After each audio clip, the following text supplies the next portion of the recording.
Somebody in that same sort of thread said, "You should be aware that most of the atheists here are formal theists. Most of those formal theists are formal Christians, and many of those formal Christians have done more research into the Bible, Christian history, and theology and religion in general than they ever did while they were active believers. I would be willing to bet that many of these atheists in this subreddit know more about your religion than you or your supposed experts do." Are they saying former or formal? Former. Former. So these are former believers, okay.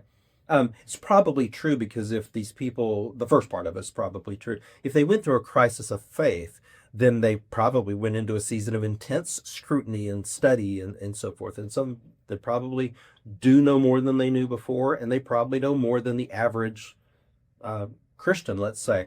But the end of the question, that's a little outrageous that, because, and saying anything pejorative about someone's age, but because some 20-year-old has read some books, is not going to mean that he or she knows more than someone who spent his life studying the original languages and the ancient texts and the material culture and the philosophy underlying this.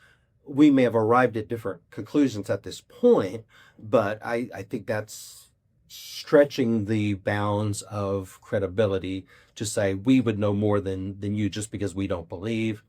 Yeah.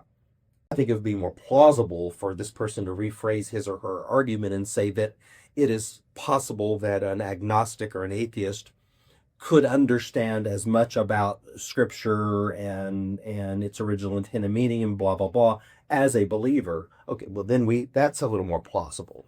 I think the way that's worded, this person's sort of overstating his or her case.